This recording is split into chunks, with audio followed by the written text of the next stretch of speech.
Hi welcome back to Dhanya lifestyle vlog. ನಾನು ನಿಮ್ಮ ಧನ್ಯ. ಎಲ್ಲರೂ ಹೇಗಿದ್ದೀರಾ? ಐ ಹೋಪ್ ಎಲ್ಲರೂ ಚೆನ್ನಾಗಿದ್ದೀರಾ ಅಂತ ಅಂದ್ಕೊಳ್ತಾ ವ್ಲಾಗ್ನ ಶುರು ಮಾಡ್ತಾ ಇದ್ದೀನಿ. ಈ ವ್ಲಾಗ್ ಬಂದು ಮಂಗಳವಾರದ ವ್ಲಾಗ್ ಆಗಿರುತ್ತೆ. ಅಂಗಾರಕ ಸಂಕಷ್ಟಹರ ಚತುರ್ಥಿ ಇತ್ತಲ್ವ, ಆವತ್ತಿನ ವ್ಲಾಗ್.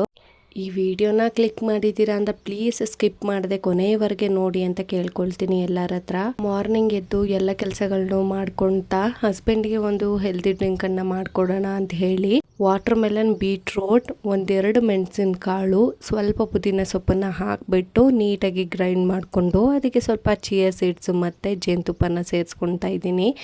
ಇನ್ನು ಹೆಲ್ದಿ ಡ್ರಿಂಕನ್ನು ಪ್ರಿಪೇರ್ ಮಾಡಿ ಹಸ್ಬೆಂಡ್ಗೆ ಕೊಟ್ಬಿಟ್ಟು ಟಿಫನ್ಗೆ ರೆಡಿ ಮಾಡಿ ಕೊಟ್ಬಿಡೋಣ ಫಸ್ಟು ಅಂತ ಹೇಳಿಬಿಟ್ಟು ರೆಡಿ ಮಾಡ್ತಾ ಇದ್ದೀನಿ. ಇವತ್ತಿನ ಬ್ರೇಕ್ಫಾಸ್ಟ್ಗೆ ವೆಜಿಟೇಬಲ್ ಪ್ಯಾನ್ ಕೇಕನ್ನು ಮಾಡ್ಕೊಳ್ತಾ ಇದ್ದೀನಿ.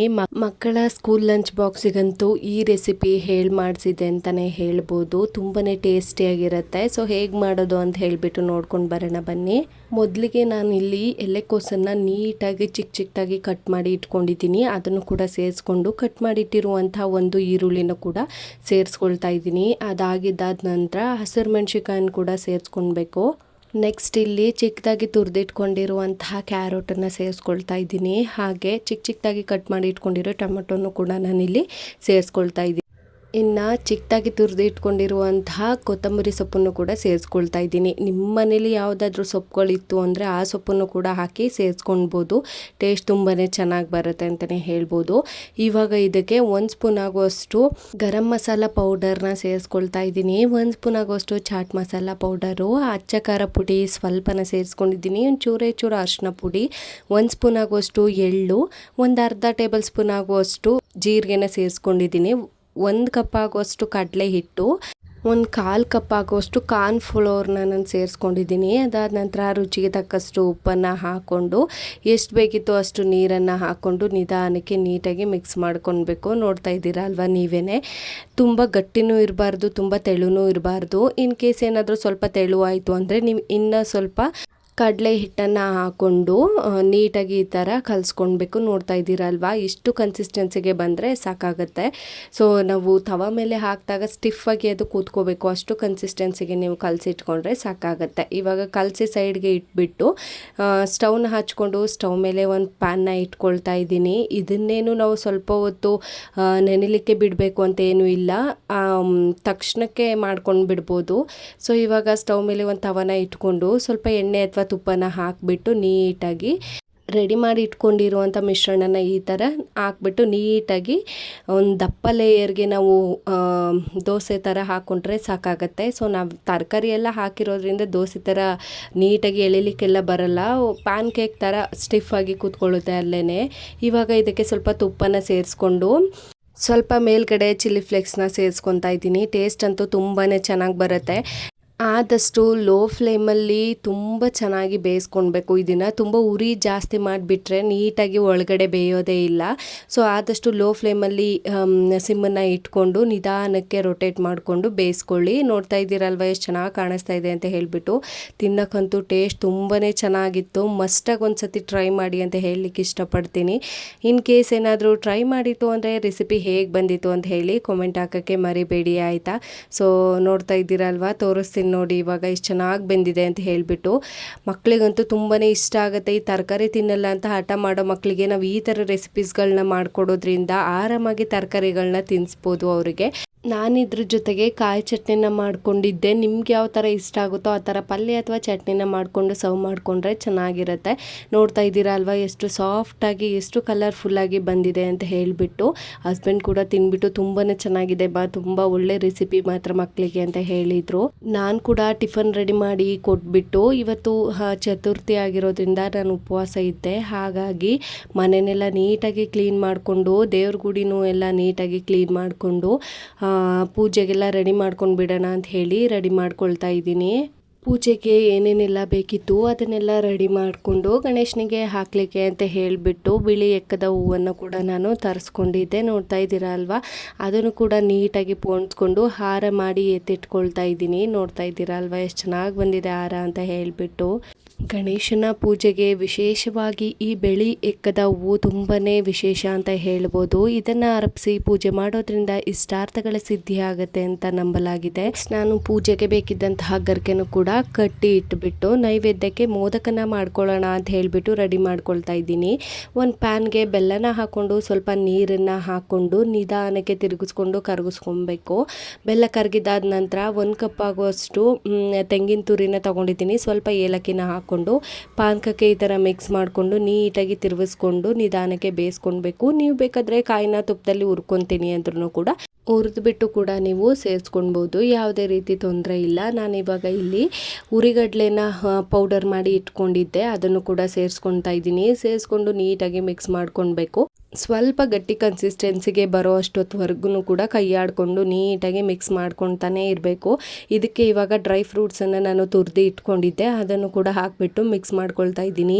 ನೀಟಾಗಿ ಮಿಕ್ಸ್ ಆಗಿದ್ದಾದ ನಂತರ ನಾನಿಲ್ಲಿ 1 ಟೇಬಲ್ ಸ್ಪೂನ್ ಆಗುವಷ್ಟು ತುಪ್ಪನ ಸೇರಿಸ್ಕೊಂಡು ನೀಟಾಗಿ ಮಿಕ್ಸ್ ಮಾಡಿಕೊಂಡು ಸ್ಟವ್ನ ಆಫ್ ಮಾಡಿಕೊಂಡು ಕಂಪ್ಲೀಟಾಗಿ ತಣ್ಣಗಾಗಲಿಕ್ಕೆ ಬಿಟ್ಕೊಳ್ತೀನಿ. ಇದು ತಣ್ಣಗಾಗೋ ಅಷ್ಟೊತ್ತಿಗೆ ಹಿಟ್ಟನ್ನು ಕೂಡ ಕಲಸಿ ಇಟ್ಬಿಡೋಣ ಅಂತ ಹೇಳಿಬಿಟ್ಟು 1 ಕಪ್ ಆಗುವಷ್ಟು ಮೈದಾನ ತೊಗೊಂಡಿದ್ದೀನಿ. ಅದಕ್ಕೆ ಸ್ವಲ್ಪ ಅರಿಶಿನ ಪುಡಿನ ಸೇರಿಸ್ಕೊಂಡು ನೀಟಾಗಿ ಡ್ರೈ ಮಿಕ್ಸ್ ಮಾಡಿಕೊಂಡು ಸ್ವಲ್ಪನೇ ನೀರನ್ನು ಸೇರಿಸ್ಕೊಂಡು ಚಪಾತಿ ಹಿಟ್ಟಿನ ಅದಕ್ಕೆ ಇದನ್ನು ಕಲಸಿ ಸ್ವಲ್ಪ ಎಣ್ಣೆನ ಹಾಕಿಬಿಟ್ಟು ಒಂದು 10 ನಿಮಿಷ ನೆನೆಯಲಿಕ್ಕೆ ಬಿಟ್ಬಿಡಬೇಕು. ಇದನ್ನು ಹಿಟ್ಟು ಚೆನ್ನಾಗಿ ನೆನೆಯೋಷ್ಟೊತ್ತಿಗೆ ದೇವ್ರ ಮನೆ ಕೆಲಸಗಳನ್ನ ಮುಗಿಸ್ಕೊಂಡ್ಬಿಡೋಣ ಅಂತ ಹೇಳಿ ರೆಡಿ ಮಾಡ್ಕೊಳ್ತಾ ಇದ್ದೆ. ಹಿಟ್ಟು ಚೆನ್ನಾಗಿ ನೆಂದಿದ್ದಾದ ನಂತರ ನಾನಿಲ್ಲಿ ಈ ಥರ ಲಟ್ಸಿ ಇಟ್ಕೊಂಡಿದ್ದೀನಿ ಚಿಕ್ಕದಾಗಿ. ಇವಾಗ ಇದಕ್ಕೆ ರೆಡಿ ಮಾಡಿ ಇಟ್ಕೊಂಡಿರುವಂಥ ಹೂರ್ಣನ ಇದ್ರೊಳಗಡೆ ಈ ಥರ ಫಿಲ್ ಮಾಡಿಕೊಂಡು ನೀಟಾಗಿ ಮೋದಕ ಶೇಪಿಗೆ ನಾದ್ಕೊಂಡ್ಬಿಡೋದು ಅಷ್ಟೇ. ನನ್ನ ಹತ್ರ ಮೋದಕ ಮೋಲ್ಡ್ ಇರಲಿಲ್ಲ, ಹಾಗಾಗಿ ಕೈಯಲ್ಲೇ ನಾನು ಈ ಥರ ಶೇಪನ್ನು ಕೊಟ್ಕೊಂಡಿದ್ದೀನಿ. ನೋಡ್ತಾ ಇರ್ಬೋದು ನೀವೇನು ಎಷ್ಟು ಚೆನ್ನಾಗಿ ಬಂದಿದೆ ಅಂತ ಹೇಳಿಬಿಟ್ಟು.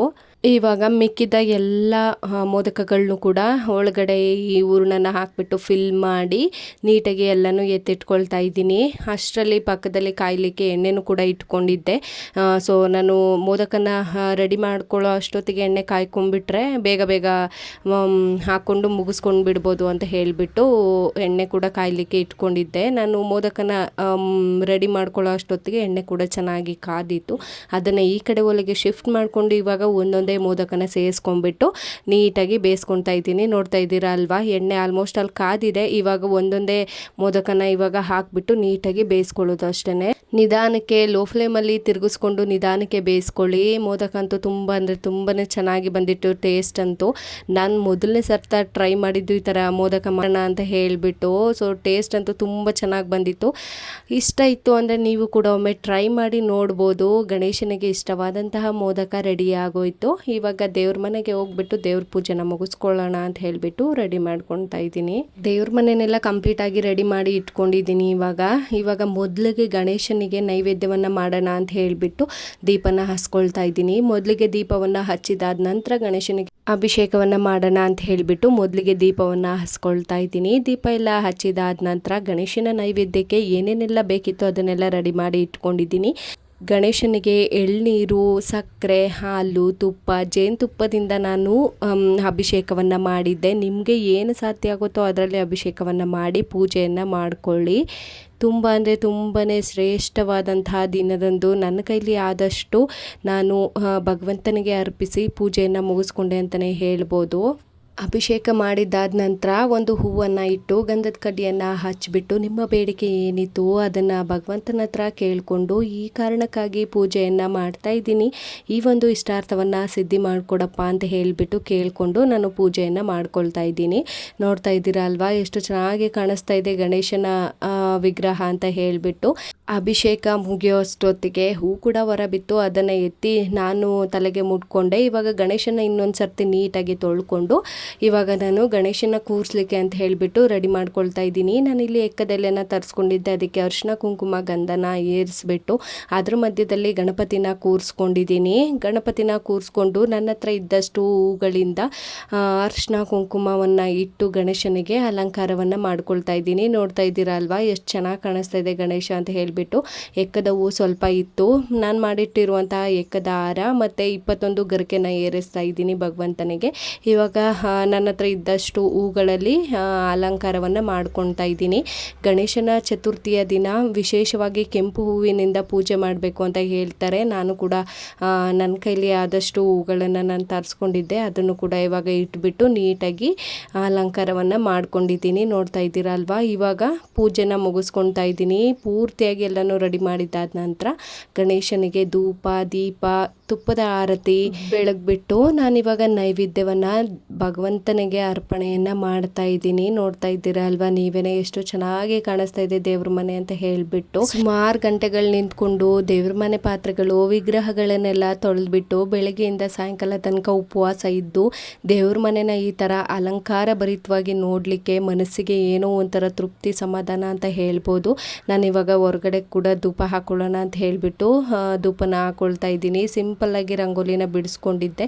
ನಾನೇನು ಅಷ್ಟೊಂದು ಅದನ್ನು ವಿಡಿಯೋ ಕ್ಲಿಪ್ಪಿಂಗ್ಸ್ ಎಲ್ಲ ತೆಗಿಲಿಕ್ಕೆ ಹೋಗಲಿಲ್ಲ. ಧೂಪ ಎಲ್ಲನೂ ಹಾಕ್ಕೊಂಡು ಮನೆಗೂ ಕೂಡ ಧೂಪನೆಲ್ಲ ತೋರಿಸ್ಬಿಟ್ಟು ದೇವ್ರ ಮನೆ ತೋರಿಸ್ತಾ ಇದ್ದೀನಿ. ನೋಡಿ ಇವಾಗ ಎಷ್ಟು ಚೆನ್ನಾಗಿ ಕಾಣಿಸ್ತಾ ಇದೆ ಅಂತ ಹೇಳಿಬಿಟ್ಟು ಪೂಜೆನೆಲ್ಲ ನಿಧಾನಕ್ಕೆ ಕೂತ್ಕೊಂಡು ಮುಗಿಸ್ಕೊಂಡು ಗಣೇಶನ ನಾಮ ಜಪವನ್ನು ಕೂಡ 108 ಬಾರಿ ಮಾಡೋದ್ರಿಂದ ತುಂಬಾ ಒಳಿತು ಅಂತ ಹೇಳ್ತಾರೆ. ನಾನು ಕೂಡ ಸ್ವಲ್ಪ ಹೊತ್ತು ಕೂತ್ಕೊಂಡು ಗಣೇಶನ ಜಪವನ್ನು ಮಾಡಿದೆ ಅಂತಲೇ ಹೇಳ್ಬೋದು. ನಾನೇನಾದರೂ ವ್ರತನ ಮಾಡ್ತೀನಿ ಅಂದರೆ ಗಣೇಶನಿಗೆ ಸಂಬಂಧಪಟ್ಟಿದ್ದಂತಹ ವ್ರತಕ್ಕೆ ಸಂಬಂಧಪಟ್ಟಿದ್ದಂತಹ ಶ್ಲೋಕವನ್ನು ನಾನು ಪಠನೆ ಮಾಡ್ತೀನಿ. ನಾನು ಎಷ್ಟೋ ಸರ್ತಿ ಸಂಕಷ್ಟಹರ ಚತುರ್ಥಿನ ಮಾಡಿದ್ದೀನಿ. ಇದೇ ಮೊದಲನೇ ಸರ್ತ ಅನಿಸುತ್ತೆ ಇಷ್ಟೊತ್ತು ಚಂದ್ರನಿಗಾಗಿ ಕಾದಿದ್ದು. ಸುಮಾರು 11:45 ಗಂಟೆ ಆಗ್ತಾ ಬರ್ತಾ ಇದೆ ಟೈಮು. ನಾನು ಅದನ್ನು ತಗೋಬೇಕಾಗಿತ್ತು ಕ್ಲಿಪ್ಪಿಂಗು, ಮರ್ತ್ಕೊಂಡ್ಬಿಟ್ಟೆ ನಾನು ಟೈಮಿಂಗ್ಸ್ನ ಕ್ಲಿಪ್ಪಿಂಗ್ ತೊಗೊಳ್ಳಿಕ್ಕೆ. ಅದನ್ನು ಕೂಡ 2 ಸೆಕೆಂಡು ಇರಲೇ ಇಲ್ಲ ಗೊತ್ತಾ. ಚಂದ್ರ ಬಂದುಬಿಟ್ಟು ಹಿಂಗೆ ಬಂದು ಹಂಗೆ ಹೊರ್ಟೋಗ್ಬಿಡ್ತು. ಸೊ ನಾನು ಅಷ್ಟರೊಳಗೆ ಬೇಗ ಅಲ್ಲೇ ಕಾಯ್ಕೊಂಡು ಕುಂತ್ಕೊಂಡಿದ್ದೆ ನಾನು ಹೊರಗಡೆನೆ.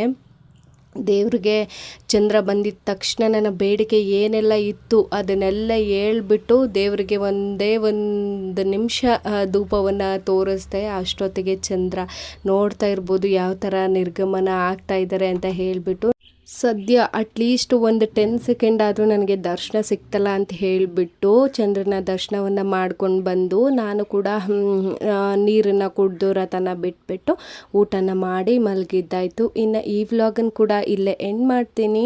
ಈ ವ್ಲಾಗ್ ಏನಾದರೂ ನಿಮ್ಗೆ ಇಷ್ಟ ಆಗಿತ್ತು ಅಂದರೆ ಪ್ಲೀಸ್ ಒಂದು ಲೈಕ್ ಮಾಡೋಕ್ಕೆ ಮರಿಬೇಡಿ, ಹೈಪ್ ಮಾಡೋಕ್ಕೆ ಮರಿಬೇಡಿ. ಹೊಸಬ್ರು ಯಾರಾದರೂ ನನ್ನ ಚಾನಲ್ಗೆ ವಿಸಿಟ್ ಮಾಡಿತ್ತು ಅಂದರೆ ಪ್ಲೀಸ್ ನಮ್ಮ ಚಾನಲ್ಗೆ ಸಬ್ಸ್ಕ್ರೈಬ್ ಮಾಡ್ಕೊಂಡು ನೋಡಿ. ಸಿಗ್ತೀನಿ ನೆಕ್ಸ್ಟ್ ವೀಡಿಯೋದಲ್ಲಿ. ಅಲ್ಲಿವರೆಗೂ keep watching, keep supporting, take care, bye bye, ಟಾಟಾ ಎಲ್ರಿಗೂ.